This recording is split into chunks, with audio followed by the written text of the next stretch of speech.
की जय అవతార్ మెహర్ బాబా की జై. జై బాబా అండి, అందరికీ జై బాబా. రేపు ఇచ్చిన ఈ అవకాశంలో మనం ఈజ్ దట్ సో అనే పుస్తకాన్ని చదువుకుంటున్నాం. అంతకు ముందుగా ప్రభువుని దర్బార్లోకి ఆహ్వానిస్తూ ప్రార్థనా గీతాన్ని సులోచన, ధనలక్ష్మి అండ్ జ్యోత్స్న ముగ్గురు కలిసి ప్రార్థనా గీతాన్ని పాడవలసిందిగా కోరుతున్నాం.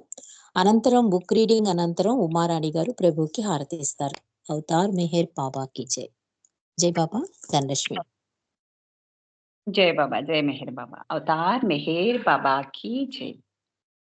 नमो मेहर बाबा अवतार, नमो देव देवा प्रभु, नमो मेहर बाबा अवतार, नमो देव देवा अपार दिव्या कृपा सागरा, अपार दिव्या कृपा सागरा सकल चराचर जगदोद्धारा, सकल चराचर जगदोद्धारा नमो मेहर बाबा अवतार, नमो देव देवा प्रभु, नमो मेहर बाबा अवतार, नमो देव देवा जोहारुलिवे श्री मेहरु बाबा,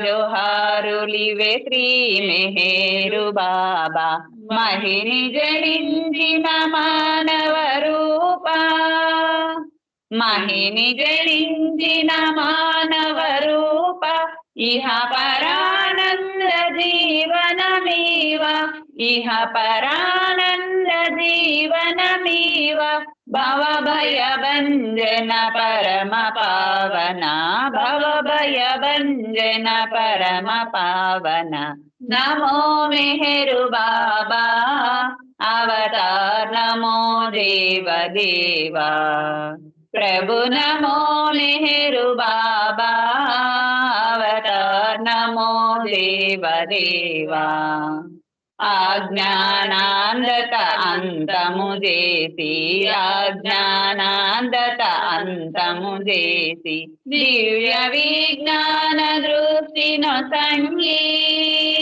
दिव्य विज्ञान दृष्टि नो संगी अरिषेद्वर्गमु अंतरिंबग, अरिषेद्वर्गमु अंतरिंबग अव्यय मोक्षं वनुग्रहिंपुमु, अव्यय मोक्षं वनुग्रहिंपुमु नमो मेहरु बाबा अवतार, नमो देव देवा प्रभु, नमो मेहरु बाबा अवतार, नमो देव देवा अवतार मेहर बाबा की जय, अवतार मेहर बाबा की जय, अवतार मेहर बाबा की जय.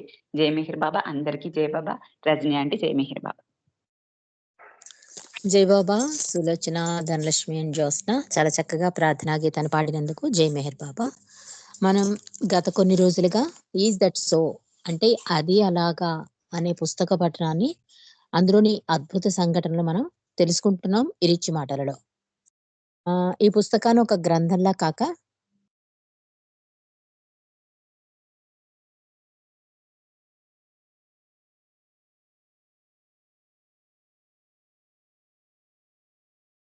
ఈ పుస్తకాన్ని ఒక గ్రంథంలా కాక దాని యథార్థ విలువ తెలుసుకోండి అని రచయిత చెప్తారు. కాబట్టి మనం ఇప్పటిదాకా 10 చాప్టర్స్ వరకు కంప్లీట్ చేసుకున్నాం.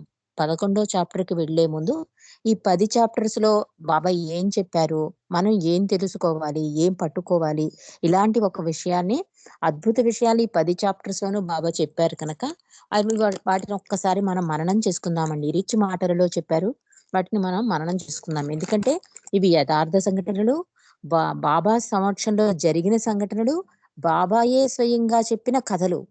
అంటే ఆ కథ ద్వారా మనం ఏం తెలుసుకోవాలన్నది కూడా బాబా చెప్పింది కూడా ఇరిచి చెప్తున్నారు కనుక ఒక్కసారి ఈ 10 చాప్టర్స్ లో బాబా మనకి ఏం చెప్పారు అన్నది ఒక్కసారి మననం చేసుకుందాం. ఆ తర్వాత చాప్టర్ లోకి వెళ్దాం.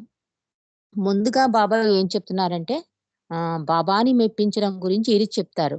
అంటే ఒక ప్రేమికుడు అన్నవాడు ప్రభు సంతోషాన్ని తప్ప ఏది ఆశించకూడదు అన్న విషయాన్ని మనం తెలుసుకుంటాం. అంటే నిజంగా బాబాని ప్రేమించిన వాళ్ళమైతే బాబా బాబాని నమ్మిన వాళ్ళమైతే, ఆయన కొంగు 2 చేతులతో పట్టుకున్న వాళ్ళమైతే, ఆయనతోనే కడవరకు ఉండాలి అనుకుంటే కనుక ఇంకేది ఆశించకుండా బాబా ఇచ్చను అనుసరిస్తూ ఆయన సంతోషాన్ని కోరడం అన్నది బాబాని మెప్పించడం. ఇక బాబా హాస్యం గురించి ఏం చెప్తున్నారంటే, ఎంత విశ్వ కార్యక్రమం ఒత్తిడిలో ఉన్నా కూడా బాబా ఈ హాస్యాన్ని మాత్రం వదిలేవారు కాదు. మండలి చేత ఒక చిన్న డ్రామా కానీ, జోక్స్ కానీ వేయించేవారు. అలా మండలికి కూడా రిలాక్సేషన్ చేసేవారు. కాబట్టి హాస్యానికి ఈ అవతారంలో బాగా ఇంపార్టెన్స్ ఇచ్చారు బాబా అని మనం తెలుసుకుందాం. ఇక ఓటు ధాన్యము అంటే పదార్థం ఒకటే, కానీ ఫ్రెష్ స్టాకు, ఓల్డ్ స్టాకు ఎలా ఉంటుందో అలాగే భగవంతుడు ఒక్కడే, కానీ అవతారాలే వేరు. ప్రెజెంట్ ఈ అవతారం మెహరవతారం ఫ్రెష్ స్టాకు. అంటే భగవంతుడు నిరాకారుడైన భగవంతుడు దేశకాలమాన పరిస్థితులను బట్టి అవతారాలు దలుస్తూ ఉంటాడు. అవన్నీ కూడా ఓల్డ్ స్టాక్ లాంటివి. అంటే పదార్థం ఒకటే, అంటే భగవంతుడు ఒక్కడే. ప్రెజెంట్ అవతారం మెహరవతారం కనుక నేను ఫ్రెష్ అవతారం, ఫ్రెష్ స్టాకు అని బాబా చెప్పిన ఓటు ధాన్యపు కథను కూడా మనం తెలుసుకున్నాం. ఇక పరోపకారం గురించి బాబా ఏం చెప్తున్నారంటే, నేను అనేది లేకుండా అక్కడ ఇచ్చేది తీసుకునేది కూడా భగవంతుడే. అందుకే పెద్దలు కృష్ణార్పణం అంటారు. కాబట్టి ఆ భావనతో భగవంతుడిచ్చిన అవకాశంగా భావిస్తూ, నేను అనే భావన లేకుండా చేసే ఏదైనా కూడా అది పరోపకారం అవుతుంది, సంస్కార బంధనం కాదు అని బాబా చెప్పిన విషయాన్ని మనం తెలుసుకున్నాం. ఇక సంస్కారాల గురించి అంటే బాబా ప్రతిదీ సంస్కారం అవుతుందని చెప్తే, తొలి దినాల్లో మండలి వాళ్ళందరూ ఒకళ్ళనొకళ్ళు మాట్లాడుకునేవారు కాదు, చూసుకునేవారు కాదు. పక్కన కూర్చొని భోజనాలు కూడా చేసేవారు కాదు. దానికి బాబా ఏం చెప్పారంటే అది ఒక్కసారి తలుచుకుందామండి ఆ సంస్కారాల గురించి.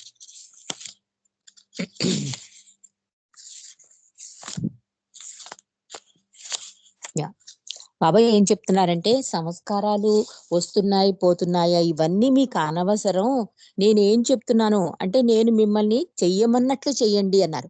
నేను చేసినట్టు కాకుండా నేను చెప్పినట్లు చేయండి, నాకు విధేయులు కండి, సంస్కారాల గురించి చింతించకండి అన్నారు. అంటే బాబా ఏం చెప్పారు? మై విష్ చెప్పారు, బాబాస్ కాలింగ్ అన్నారు, highest of the high message ఇచ్చారు. ప్రతిదీ కూడా మన జీవిత గమ్యాన్ని త్వరితగతం చేయడం కోసం బాబా ఇచ్చిన సందేశాలని మనం సూచించి ఆచరించమని బాబా చెప్తున్నారు. మై విష్ కూడా నా ప్రేమికుడు అన్నవాడైతే వీటిని ఆచరిస్తాడు అని బాబా చెప్పారు. కాబట్టి ఈ సంస్కారాలు అన్న దాని గురించి మీరు పట్టించుకోకుండా నాకు ఎంత విధేయులుగా ఉన్నారు, నా కొంగు ఎంత గట్టిగా పట్టుకున్నారు, ఇదే నేను చూస్తానని ప్రభువు చెప్పిన విషయాన్ని మనం తెలుసుకున్నాం. ఇక దశ మండలాల గురించి బాబా ఏం చెప్తున్నారంటే, సద్గురువులకైతే 12 మంది ఆంతరింగిక శిష్యులు ఉంటారు, కానీ అవతారుడికి మాత్రం 12 దశ మండలాలు అంటే 12 మంది 10 మండలాలుగా ఉంటారని చెప్పి బాబా చెప్పిన సంగతి. దాని గురించి మండల్లో ఒకరికొకరు డిస్కషన్ వస్తుంది. నేనే మండల్లో ఉన్నాను అంటే ఆఖరికి ఏమవుతుందంటే అది అది బాబా యొక్క విశ్వ కార్యక్రమానికి ఉపయోగపడి వాళ్ళకున్న ఏ మండలంలో ఉన్నాను అనే డిస్కషన్ లో బాబా యొక్క విశ్వ కార్యక్రమానికి ఉపయోగపడమే కాక, తర్వాత బాబా తప్ప ఏది ముఖ్యం కాదు అన్న విషయాన్ని వాళ్ళు గ్రహించేలా బాబా చేయడం వల్ల వాళ్ళ విషయాన్నే మర్చిపోతారు. నేను ఏ మండల్లో ఉన్నానన్న విషయాన్నే మర్చిపోయి బాబా సేవలో తరించిపోతారు మండలి వాళ్ళు. అలా దశ మండలాల గురించి తెలుసుకున్నాం. ఇక అన్యోన్యత గురించి మనం ఇరిచిన ఏమనుకుంటామంటే, అబ్బాయి ఎంత భాగ్యశాలి, బాబాతోనే ఉన్నాడు, బాబానే చూస్తూ ఉంటాడు, ఇంకా అతని ఎంత అద్భుతం అనుకుంటాం. కానీ ఇరిచి 2 సంఘటనలు ఉన్నాయి నా జీవితంలో అని చెప్పి బాబాతో నేను దగ్గరగా మసిన 2 సంఘటనలు చెప్పారు. అప్పుడు అతడు ఎంత సేవా తత్పరతతో ప్రభువుకి అంకితమైపోయాడో మనకు తెలుస్తుందండి. ఈ అన్యోన్యత వలన అంటే తన భోజనాన్ని గురించి కూడా మానేసి ఆ సమయాన్ని కూడా ప్రభువు సేవకు కేటాయించాడు. ఇరిచ్చన మనకు అవగతం అవుతుంది. అంటే ఒక అద్భుత శిష్యుడిగా ప్రభువుకి ఎంత సేవ చేశాడు ఇరిచ్చనది మనకు తెలుస్తుంది. ఇంకోటి ఏంటంటే, ఈ మాయలోంచి నా చెయ్యి నిన్ను అందించి నీకు సహాయం చేస్తుంది అన్న బాబా యొక్క అభయాన్ని గురించి ఇరిచి చెప్పిన విషయాన్ని మనం తెలుసుకున్నాం. అంటే అన్నిటినీ వదిలేస్తే కనుక బాబానే పట్టుకుంటే కనుక ఆ చెయ్యి నేను అందిస్తానన్న విషయాన్ని కూడా మనం అవగతం చేసుకున్నాం. ఇక నగల వ్యాపారి దురాశపరుడు దీని గురించి బాబా ఏం చెప్తున్నారంటే, అసలు పోగొట్టుకోవడం అంటూ ఏదీ ఉండదు.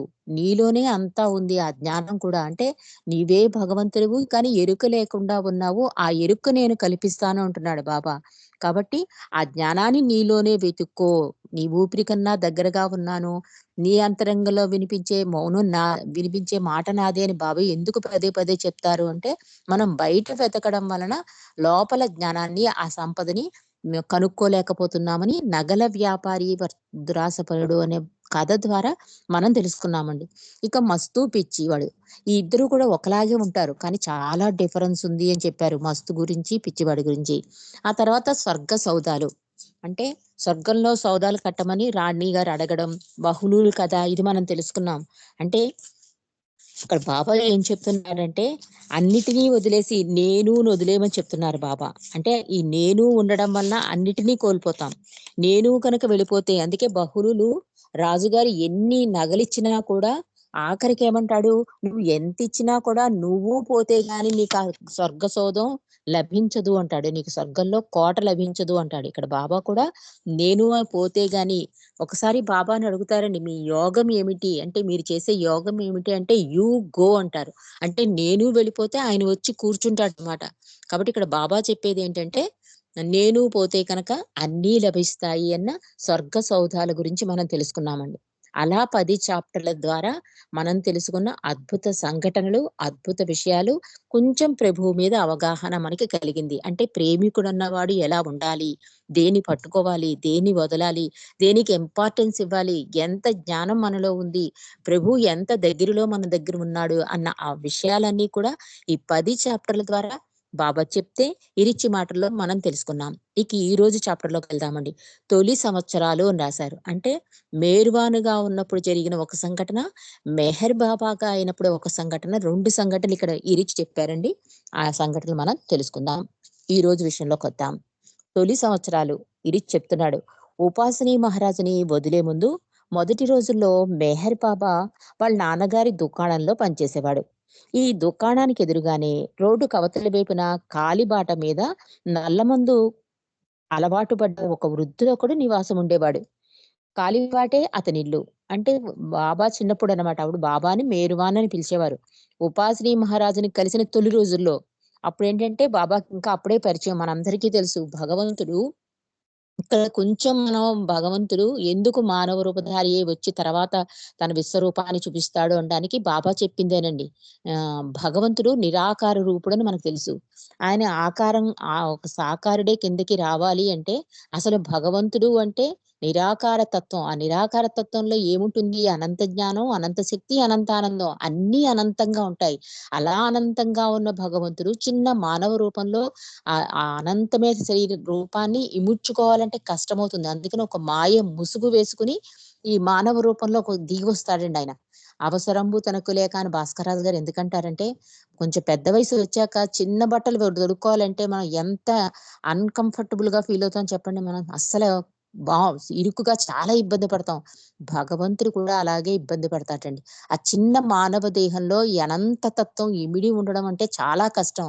కానీ ఆయన త్యాగ నిరతి అంటారు. అందుకే ఇది కూడా మనం చెప్పుకోవాలి. ప్రతి అవతారం కూడా త్యాగ నిరతినే చూపిస్తుంది. మనం కనుక చదువుకుంటే మన అదృష్ట భాగ్యం ఏంటంటే, ఆ అవతారంలో రాముడు ఏం చేశాడు ఇవన్నీ కథల రూపాలని తెలుసుకున్నాం. కానీ ఈ మెహర్ ప్రభు చరిత్రలో ప్రభువు ప్రతి క్షణం, ప్రతిరోజు ఏం చేశాడు, ఎలాంటి సూచనలు, సందేశాలు ఇచ్చాడు, ఎలా సూచించి ఆచరించాడని మనకి తెలుసుకునే భాగ్యాన్ని మెహర్ ప్రభు చరిత్ర ద్వారా మనకు తెలుస్తుందండి. అలాగే ఎంత త్యాగ నిరతిని చూపించాడో కూడా ఈ అవతారంలో మనకు తెలుస్తుంది. అలాగే బాబా చెప్పిందేంటంటే, భగవంతుడు నిరాకారుడిగా ఉన్న భగవంతుడు సాకారుడే వచ్చినప్పుడు, ఆ చిన్న మానవ దేహంలో ఇముడ్చుకుని తన అనంత జ్ఞానాన్ని, అనంత కరుణని, అనంత శక్తిని కూడా ఒక మాయ ముసుగు వేసుకు దిగుతాడట. రాపోతే ఆ శరీరం తట్టుకోలేదు కనుక. ఈ మాయ ముసుగుని ఎవరు తీస్తారంటే సద్గురువులు తీస్తారు. కాబట్టి అలాంటి టైంలో మేరువాను ఈ మాయ ముసుగును తొలగించే నేపథ్యంలో ఈ బాబాజాని, నారాయణ మహారాజుని వీళ్ళందరినీ కలిసిన టైంలో ఉపాసిని మహారాజుని కలిసిన తర్వాత జరిగిన రోజు మొదటి రోజుల్లో అని రాస్తున్నారు. అంటే సద్గురు ఉపాసిని మహారాజు 5గురు సద్గురువులున్నారు. వాళ్ళు మాయ ముసుగు తెరిచాక బాబా నేను భగవంతుడని తెలుసుకుని విశ్వ కార్యక్రమాలు మొదలెట్టారు. మంజిలి ఈమీములో తన శిష్యులు పోగు చేసి ఇదంతా మనం చదువుకున్నాం. ఇక్కడ కూడా ఏం రాస్తున్నారంటే ఉపాసిని మహారాజుని కలిసిన మొదటి రోజుల్లో మేర్వాన్ ఎక్కడుండేవారు? వాళ్ళ నాన్నగారు దుకాణంలో పనిచేసేవారట. అక్కడ ఎదురుకుండా ఒక ముసలతను ఉండేవాట. అతనేంటి నల్ల మందుకు అలవాటు పడ్డాట. అతనెప్పుడు నడుస్తూనే ఉంటాడట. నడుస్తూ ఉండడం ఎక్కడికైనా నడక తప్ప ఎప్పుడూ కూడా ఏ వెహికల్ ఎక్కేవాడు కాదు. అలాంటి ముసలివాడు ఒకడుండేవాట. అతడు పగలంతా పడుకొని సూర్యాస్తమయ్యే సమయానికి మేలుకునేవాడు. ఎవరు? ఆ ముసలివాడు పగలంతా పడుకునేవాడు. సాయంత్రం సమయానికి లేచేవాడు. రాత్రులు బజారులోనున్న దుకాణాలన్నీ కాపలా కాసేవాడు. తెల్లవారగానే కొట్టుకు వెళ్లి వర్తకుల్ని ఉదయ ప్రార్థనలకి వేళయింది లెండి అని లేపేవాడు. వాళ్ళు తనకి టీ ఇచ్చి కాసిని డబ్బులు కూడా ఇస్తూ ఉండేవారు ఆ వ్యాపారులు. ఈ విధంగా తన జీవనం సాగించేవాడు వృద్ధుడు. సంపాదించిన డబ్బుతో నల్లమందు కొనేవాడు. నల్లమందు తిన్న ఫలితంగా పగలంతా నిద్రపోయేవాడు. అతడు నిలబడే నిద్రపోయేవాడు. ఇది బాబా ఇరిచ్చికి చెప్పారటండి ఈ స్టోరీ. తొలి దినాల్లో బాబా చెప్పిన సంఘటనని చెప్తున్నారు ఇరిచి. అలా చిన్నప్పుడు ఆ దుకాణంలో పనిచేస్తున్నప్పుడు ఒక వృద్ధుడుండేవాడు. అతను నల్లమందు బాగా అలవాటు.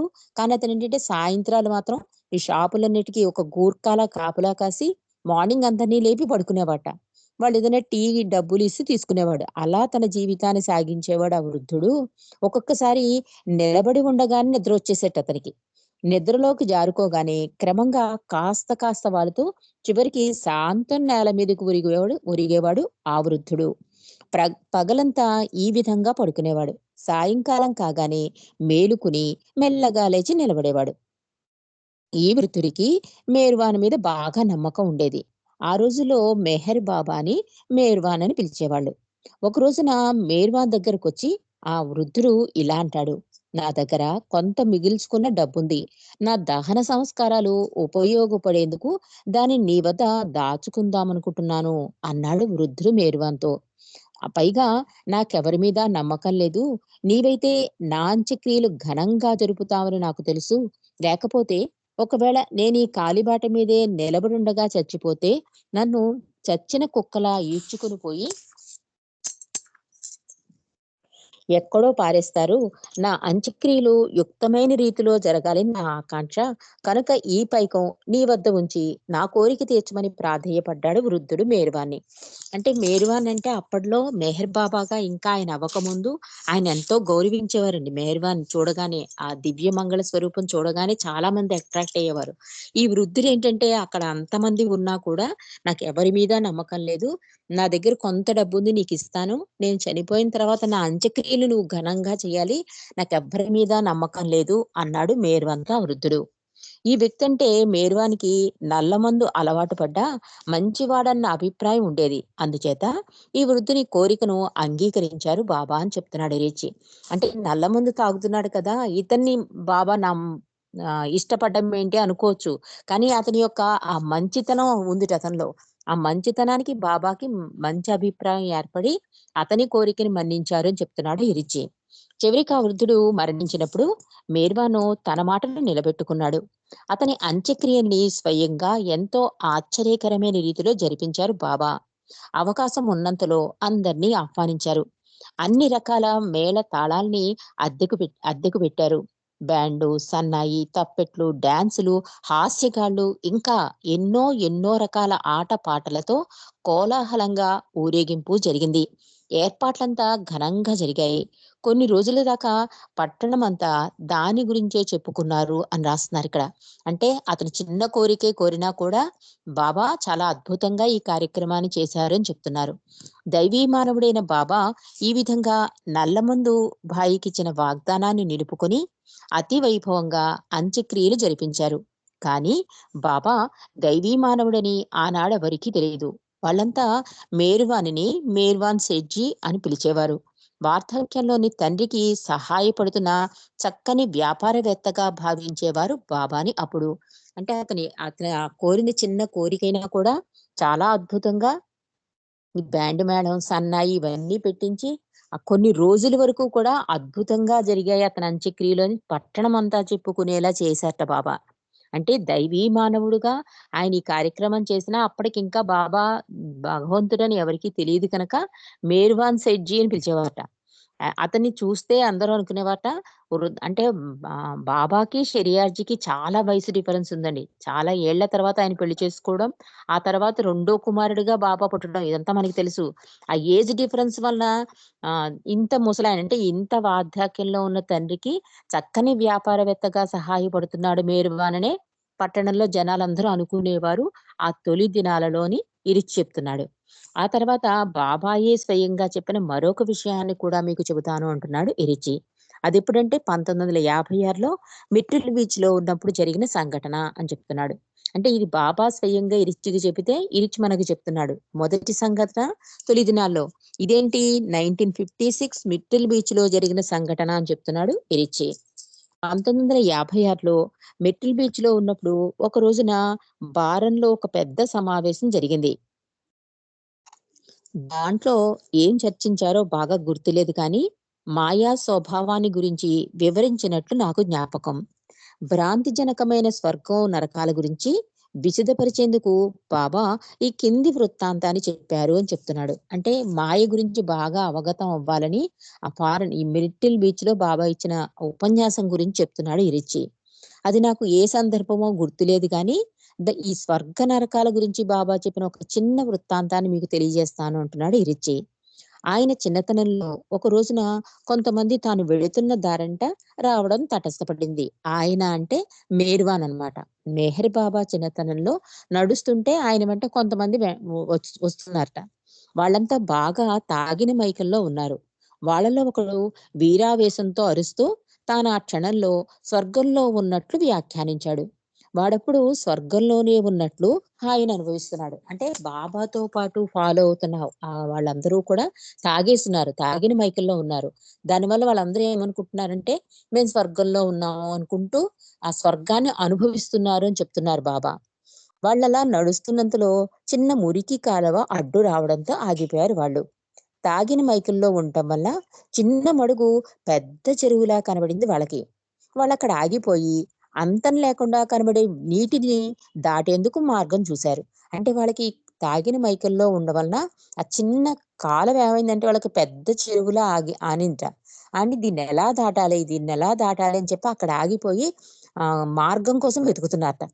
తీవ్రంగా ఆలోచించిన తర్వాత ఒకడంటాడు, "నేను స్వర్గంలో ఉన్నాను" అన్న వ్యక్తి నీటి మడుగున దూకేందుకు నిశ్చయించాడు. ఇందాక అన్నాడు కదా! నేను స్వర్గాన్ని అనుభవిస్తున్నాను, నేను స్వర్గంలో ఉన్నాను అన్నవాడన్నట్ట, "కాదు కాదురా ముందు నేనెళ్తాను. అది ఎంత లోతుందో నేను చూస్తాను" అన్నట్ట. వీళ్ళు చాలా దూరం ఉందనుకుని ఆ శక్తి కొద్దీ దూకాడు. ఆ నీళ్ళ లోతు ఎక్కువుందనుకుంటా ఆహ్, ఆ పిల్ల కాలవ లోతు ఎక్కువుందనుకుని ఆ లోతుకు తగ్గట్టుగా హై జంప్ చేశాడు. దానివల్ల ఏమైంది? దూరంగా విసిరివేయబడ్డమే కాకుండా అతని కాలు కూడా విరిగిపోయింది. ఇది చెప్తున్నారు బాబా. నేను స్వర్గంలో ఉన్నానన్న వ్యక్తి నీటి మడుగున దూకేందుకు నిశ్చయించాడు. వీళ్ళు చాలా దూరం ఉందనుకుని శక్తి కొద్దీ దూకాడు ఆ వ్యక్తి. వాడా నీళ్లలో నిజానికి సులభంగా నడుచుకుంటూ వెళ్ళవచ్చు. కానీ బలంగా దూకడం వల్ల చీలమండం విసిరింది. అప్పుడతడు విరిగిన కాలు పట్టుకుని బాధతో ములుగుతూ, "అబ్బా! నరకాన్ని అనుభవిస్తున్నానురా బాబూ! నేనిప్పుడు నరకంలో ఉన్నాను" అంటూ అరిచాడు అని బాబా చెప్తున్నారు. అంటే ఆ తాగిన మైకంలో స్వర్గం, నరకం 2 అనుభవాలు వాళ్ళు ఊహించుకుంటున్నారు అని చెప్తున్నారు బాబా. నిజానికతడు స్వర్గంలోనూ లేడు, నరకంలోనూ లేడు. మైకంలో ఉన్న స్థితే అతన్నలా అనుకునేటట్లు చేసింది. బాబా తన చిన్నతనంలో జరిగిన ఈ సంఘటనని చాలా ఏళ్లు గడిచిన తర్వాత అమెరికాలో ఉన్నప్పుడు చెప్పారు. నాకు బాగా జ్ఞాపకం అని చెప్తున్నారు. అంటే స్వర్గం, నరకం అంతా కూడా మన ఊహాజనితమై ఉంటుంది. అది ఒక భ్రాంతి. మాయ. అందుకే బాబా మాయ గురించి కూడా ఏం చెప్తారంటే, ఈ మాయే ఏదైనా చేస్తుందండి. ఒక సందర్భంలో నేను 'మెహర్ ప్రభు చరిత్రలో' చదివాను. మాయ గురించి బాబా చెప్పిన అది చదివితే గనక మనకి ఈ ఇన్సిడెంట్ అర్థమైపోతుంది. బుక్‌లో అయితే ఇక్కడితో ఆపేశారు. అలా చాలా ఈ చిన్ననాటి సంగతులు 2 బాబా చెప్పారు అని చెప్పి, ఒకటి ఇందాక ఆ వృద్ధుడు అంత్యక్రియల గురించి చెప్పాడు. తర్వాత బాబా చిన్నతనంలో ఆ తాగిన వాళ్ళ మైకంలో ఉన్నప్పుడు వాళ్ళు స్వర్గాన్ని, నరకాన్ని సృష్టించుకుని ఎంత బాధపడ్డారో అనేసి చెప్పేసి ముగించేసాడు ఇరిచి. కానీ ఇక్కడేంటంటే ఏదైనా మాయే చేస్తుంది అన్న బాబా విషయాన్ని మనం తెలుసుకుందాం. అంటే ఆ మాయ వలన ఉన్నది బాబా ఏం చెప్తున్నారు? మాయ అంటే ఉన్నది లేనట్టు, లేనిది ఉన్నట్టుగా భావించేదే మాయ. ఇక్కడ వాళ్ళు అంతే కదా! స్వర్గాన్ని ముందేమనుకున్నారు? స్వర్గం అనుకున్నారు తాగిన మైకల్లో. తర్వాత పడిపోతే ఏమనుకుంటున్నారు? నరకం అనుకుంటున్నారు. అంటే ఏదీ లేదక్కడ. స్వర్గము లేదు, నరకము లేదు. కానీ ఆ ఆలోచన వాళ్ళని అలా అనిపించేలా చేసింది. కాబట్టి మాయ గురించి బాబా ఏమంటున్నారంటే, ఉన్నది లేనట్టుగా, లేనిది ఉన్నట్టుగా భావించేదే మాయ అంటున్నారు. బాబా ఒక సందర్భంలో ఈ ప్రపంచమే ఒక నాటకం అని చెప్తూ ఏడుస్తారు, నవ్వుతారు, మళ్ళీ మళ్ళీ ఏడుస్తారు, మళ్ళీ మళ్ళీ నవ్వుతారు. ఇదంతా ఒక నాటకం అని చెప్పారు బాబా. అంటే అది శాశ్వతం అనేసుకుంటాం మనం. ఏడుపు ఉందనుకోండి, ఒక దుఃఖం వచ్చిందనుకోండి, ఇది అలా ఉండిపోతుంది అనుకుంటాం. కానీ ఏదీ ఉండదు అని చెప్తున్నారు బాబా. అదే మాయ. అంటే ఉండిపోతుంది అనుకోవడం కూడా మాయే, వెళ్ళిపోతుంది అనుకోవడం కూడా మాయే. అంటే కాసేపు ఏడుస్తాం, కాసేపు నవ్వుతాం. ఇది అలా కంటిన్యూస్‌గా ఇది సైకిల్‌లా తిరుగుతూనే ఉంటుంది. కాబట్టి మాయ పట్టును వదిలించుకోవాలని నువ్వు చేసే ప్రయత్నిస్తూ ఉంటేనే అది మరంత బిగుసుకుంటుంది అని చెప్పారు బాబా. అంటే ఓ పని చేద్దామండి, మనం దుఃఖం రాకుండా ప్రయత్నం చేద్దాము అనుకుంటే మన వల్ల కాదండి. అదే బాబా చెప్తున్నారు. దుఃఖం రాకూడదు, దుఃఖం రాకూడదు అంటే అదొక సంస్కారం అయిపోతుంది. అదో బంధం అయిపోతుంది. దానివల్ల ఇంకా బిగుసుకుపోతావు అంటున్నారు బాబా. ఆ మాయ వలలో ఇంకా మరంత బిగుసుకుంటుంది. అది ఒక్క క్షణంలో విడిచిపోగలదు. కోట్లాను కోట్ల సంవత్సరాల తర్వాత కూడా వదులు కాకుండానే ఉండవచ్చు అంటున్నారు. అంటే మాయ అంత బలంగా ఉంటుందండి. అందుకే ప్రభు అదే అంటాడు. ఏ ఏ ఏ బాబా సహవాసంలో ఉన్నా కూడా మన మనసు రకరకాలుగా పోతూ ఉంటుంది. అందుకని బాబా ఏం చెప్తున్నారు? నా మీదే దృష్టి ఉంచండి. నా ముక్కు చూడండి, నా కన్ను చూడండి, నా నేనేసుకునే డ్రెస్ చూడండి అని డైవర్ట్ చేసేవారు బాబా. సహవాసుల్లో కూడా ఒక తండ్రిలా, గురువుగా సలహాలిచ్చేవారు. ఆ దగ్గరతనాన్ని చేసుకుని అప్పుడు వాళ్ళని మీ కుశలం అడిగేవారు ముందు బాబా. ఆ తర్వాత సందేశాలిచ్చేవారు. ఎందుకంటే ఎంత సహవాసులో ఉన్నా, ఎంత బాబాతో ఉన్నా కూడా ఈ మాయ మాత్రం మనల్ని వదలదండి. ఇక్కడ మాట్లాడుతున్నా మనసు ఎక్కడికో పోతూ ఉంటుంది. దాన్ని కంట్రోల్ చేయాలంటే నిరంతర నామస్మరణ అని బాబా చాలా సులువైన మార్గం మనకి చెప్పారు. ఇక్కడ బాబా కూడా ఏమంటున్నారంటే, ఏడుస్తావు, నవ్వుతావు, ఏడుస్తావు, నవ్వుతావు ఇలాగే జీవితం గడిచిపోతూ ఉంటుంది. కానీ నువ్వు అనుకుంటావు ఈ మాయని ఎలాగైనా తొలగించుకోవాలని. కానీ అది మరింత బిగుసుకుపోతుంది. ఒక్కొక్కసారి మాయ చాలా తేలికగా దాటేయొచ్చు. ఎలాగా? ప్రభు సాన్నిధ్యంలో గడపడం వలన, నిరంతర నామస్మరణ వలన అండి. అది మన అన్ని రకాలుగా రక్షించేస్తుంది. బాబా చాలా సులువైన మార్గాలు చెప్పారు. ఇక్కడ బాబా కూడా ఏమంటున్నారు? అది కోట్లాను కోట్ల సంవత్సరాలు కూడా వదులు కాకుండా ఉండకపోవచ్చు. లేకపోతే ఒక్క క్షణంలో వదిలేయొచ్చు. కాబట్టి మాయ యొక్క కుతంత్రాల వెనక దాగి ఉన్న దివ్యత్వాన్ని గ్రహించే వరకు మాయ తన మోసకారితనాన్ని కొనసాగిస్తూనే ఉంటుంది. దివ్యత్వము అంటే భగవంతుడండి. భగవంతుడే సత్యం, భగవంతుడే నిత్యం, భగవంతుడు తప్ప ఏది సత్యం కాదు అనే విషయం అదే దివ్యత్వం. ఆ దివ్యత్వం కనుక నువ్వు తెలుసుకుంటే కనుక ఈ మోసకారి అయిన మాయ ఉచ్చుల్లోంచి నువ్వు బయటపడగలవు అని చెప్తున్నాడు తండ్రి. చాలా అద్భుతంగా బాబా మాయ గురించి మెహర్ ప్రభు చరిత్రలో చెప్పారండి. కొంచెం నేను సింపుల్ గా చెప్తున్నాను గానీ ఈ ప్రతిదీ మాయే. మనం అనుకుంటాం, నిజం అనుకుంటాం ప్రతిదీ కూడా. ఒక మాట మాట్లాడినా, ఒక పని చేసినా, ఏది చేసినా కూడా సంస్కారం అయిపోతుంది. అందుకే బాబా నిన్నటి కథలో కూడా ఏం చెప్తున్నారు? నా ప్రేమే నిన్ను నడిపిస్తోందనే ప్రేరణతో నీ జీవితాన్ని ముందుకు తీసుకెళ్ళు అన్నారు. అది కనకముంటే ఆ దివ్యత్వమే అదే దివ్యత్వం అండి. బాబాయే నడిపిస్తున్నారు, బాబాయే చేయిస్తున్నారు అనే దివ్యత్వాన్ని మనం పట్టుకోగలిగితే కనుక ఈ మాయ వలలోంచి మనం బయటపడగలమని బాబా అద్భుతంగా చెప్పిన ఈ విషయాన్ని ఇక్కడ మీకు తెలియజేయడం జరిగింది. అద్భుతమైన విషయం. అంటే మాయ ఉచ్చులోంచి బయటపడాలంటే నిరంతర నామస్మరణ, ప్రభువే నడిపిస్తున్నాడనే భావనతో మన జీవితాన్ని ముందుకు తీసుకెళ్లాలని మనకి అవగతం కావాలి. మరి నెక్స్ట్ చాప్టర్ లోకి వెళ్ళిపోదామండి. ముందే టైం లేదు ఇవాళ. ఓకే, నెక్స్ట్ చాప్టర్ రేపు తెలుసుకుందామండి. ఇది లబ్ధి పొందిన వ్యక్తి అని ఆ పందెల బాపిరాజు గారు చేసిన సహాయానికి అంటే ఏమంటాడంటే, మానవుడు ఎవరిదైనా సహాయం పొందాడనుకోండి, అప్పటికప్పుడు థ్యాంక్స్ చెప్పేసి వదిలేస్తాడు. కానీ భగవంతుడు థ్యాంక్స్ చెప్పడు, గుర్తుంచుకుంటాడు అన్న విషయాన్ని ఒక అద్భుత విషయం. అతను ఆ నీళ్లు తీసుకురావడం ఇది మనకు తెలుసున్న కథైనా ఇరిచ్చి మాటల్లో మనం తెలుసుకుంటే ఒక అద్భుత సందేశమే మనకు అందుతుందండి. కాబట్టి ఆ విషయాన్ని రేపు మనం తెలుసుకుందాం. అవతార్ మెహర్ బాబాకి జై. ఈరోజు ఉమారాణి గారి పుట్టినరోజు శుభాకాంక్షలు తెలుపుతూ బాబా ఆశీస్సులు, బాబా ప్రేమ నిండుగా ఉండాలని మనందరి తరపున కోరుతూ ఆవిడని బాబాకి హారతి కలిసిందిగా కోరుతున్నాను. జై బాబా అండి. ఉమారాణి గారు. జై బాబా అందరికి జై బాబా అండి అవతార్ జై బాబా ఉమా జై బాబా ఉమా అండి జై బాబా రావటం బాబా. లేదు నాకు. జై బాబా జై బాబా హ్యాపీ బర్త్డే టు యూ. నాకు థ్యాంక్ యూ రావటం లేదు. Thank you many Avatar more returns of the day. नार जहलत नी कर खुद रत्न फरमा तू लागी आश भक्तों ने के बख्शे नूरे मातू आया मुर्शद मेहर बाबा चरण पर तुझ नदरिए सरदाना सात तीवा के बताई दो मेरी बात तीवा के पदई हो मेहरबान तुझे माँ लिख हकीकत नो तू आशिक भी ने आरिफ भी तुझे दरी याए वहदत मारे पतनो होई तो पातू नमो रह रब ने ऐसा लेख बख्शे ज्ञान इज्जत नो के तू पर महात्मा ज्ञानी छने मो चारेर पातू खुदाना प्रेम नो प्यालो पिलावे मस्त हमने कर